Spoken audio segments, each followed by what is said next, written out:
Baik, perkenalkan nama saya Andre Gromiko, NIM 1710410508, kelas pagi C1, jurusan Ekonomi Manajemen. Di sini saya akan menjawab soal UAS yang diberikan oleh Bapak Adi Mursalin selaku dosen Manajemen Pemasaran Internasional. Untuk pertanyaan yang pertama, sebutkan dan jelaskan alasan mengapa pasar internasional menjadi penting. Menurut saya, perdagangan internasional menjadi salah satu faktor utama untuk meningkatkan GDP atau Gross Domestic Product.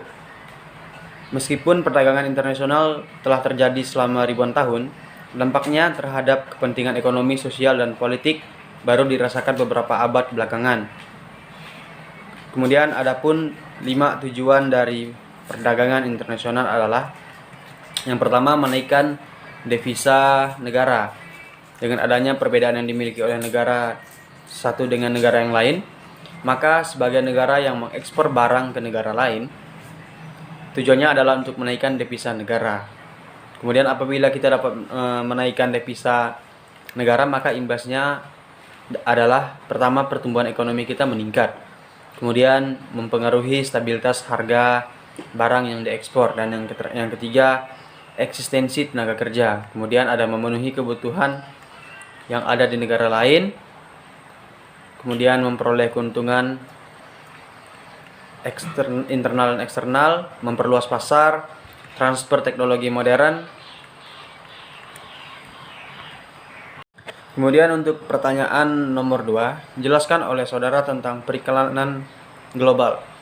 Menurut saya, periklanan global merupakan salah satu strategi pada setiap negara dalam berkomunikasi dan menarik minat para konsumen agar mereka tertarik untuk membeli barang tersebut.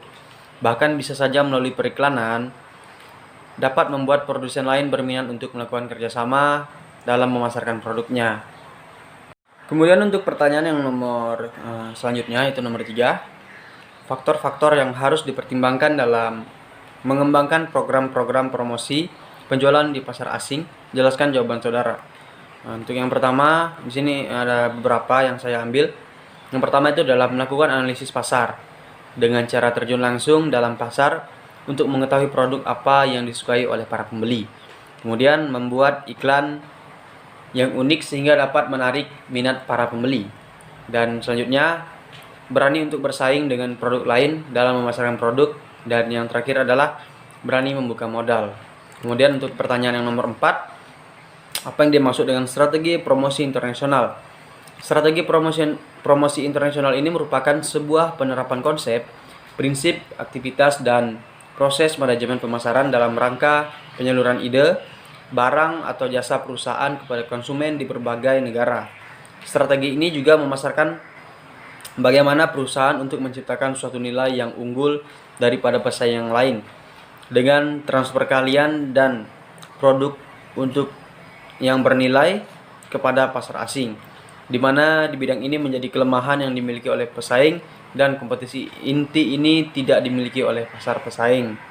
Kemudian untuk pertanyaan nomor 5, dalam pelaksanaan promosi internasional terdapat kendala-kendala yang timbul dalam pelaksanaannya. Sebutkan dan jelaskan.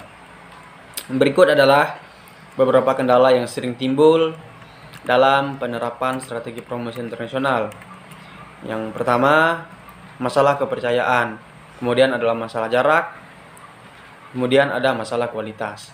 Ketiga masalah ini merupakan beberapa kendala dari sekian banyak kendala yang sering terjadi dalam strategi promosi internasional. Kemudian pertanyaan selanjutnya, sebutkan dan jelaskan langkah-langkah strategis memasuki pasar internasional. Di sini saya mendapatkan beberapa contoh langkah strategis memasuki pasar internasional. Yang pertama adalah pelajari regulasi dan persyaratan. Mempelajari regulasi dan persyaratan di bidang bisa dibilang sangat penting dan sangat kompleks. Namun mempelajari persyaratan ini termasuk juga penting. Tidak teliti dalam mendalami persyaratan dapat menimbulkan kerugian di transaksi dan perdagangan yang sudah terlanjur dijalankan. Misalnya produk yang tertahan di bea cukai karena tidak memenuhi persyaratan bea cukai. Kemudian ada melakukan riset untuk pasar baru. Jika kita sudah memiliki tujuan dalam mengembangkan usaha, carilah pasar di mana kita dapat memenuhi atau melampaui tujuan tersebut. Buat rencana pemasaran dan tebar jaring Anda lebar-lebar dengan melihat beberapa pasar berbeda dalam skala global. Kemudian membuat rencana yang matang.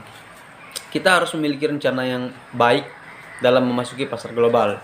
Ingatlah, ini pasar yang sangat kompetitif dan ada banyak produk atau layanan yang sama seperti kita.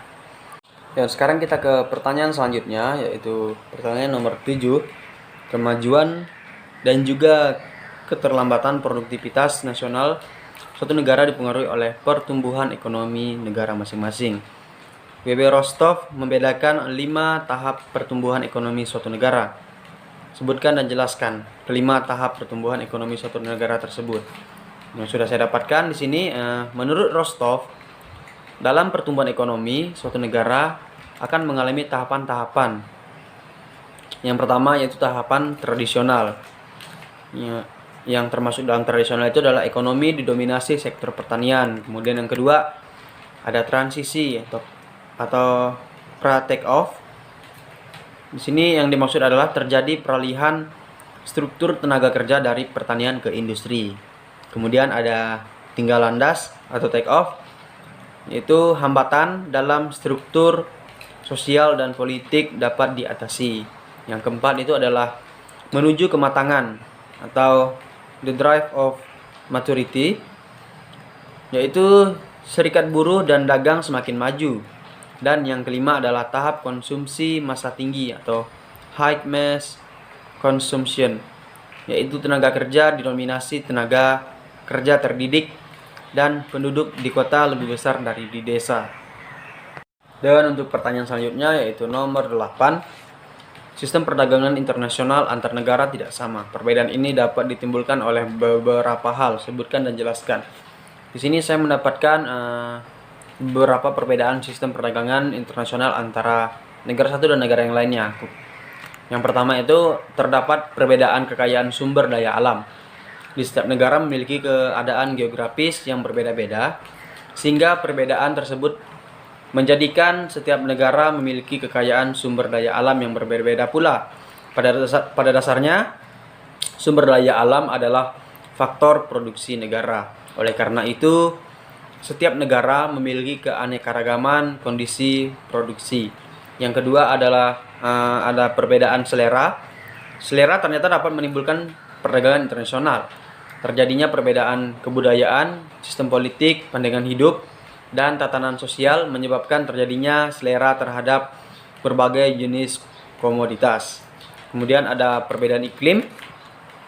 Perbedaan iklim setiap negara menyebabkan terbatasnya potensi sumber daya alam. Akibatnya, tidak semua barang untuk memenuhi kebutuhan dapat dipenuhi sendiri oleh negara tersebut. Oleh karena itu, negara akan mengimpor dari negara lain. Kemudian ke pertanyaan selanjutnya, apa yang dimaksud dengan sasaran pasar internasional? Dan jelaskan proses penetapan pasaran internasional. Jawaban saya adalah sasaran pasar internasional merupakan sebuah tujuan dalam melakukan proses pemasaran yang bersifat besar. Dan untuk proses penetapan pasar sasaran pada dasarnya berusaha mengembangkan pasar-pasar negara potensial dan memilih sejumlah negara atau segmen pasar yang dikehendaki. Dan untuk pertanyaan terakhir, sebutkan dan jelaskan strategi memasuki pasar internasional. Di sini ada beberapa pilihan strategi untuk memasuki sebuah pasar internasional. Yang pertama adalah melalui kegiatan ekspor, baik secara langsung maupun tidak langsung ke negara lain. Kemudian ada melalui aliansi strategi juga atau strategic alliance. Yang dimaksud adalah seperti lisensi, kemudian ada waralaba, usaha patungan, dan kontrak produksi manufaktur dengan mitra lokal di negara tersebut. Dan yang terakhir, melalui investasi langsung dalam bentuk pengambil alihan perusahaan atau akuisisi yang sudah ada maupun mendirikan anak perusahaan sendiri di negara tersebut. Demikian video dari saya, terima kasih.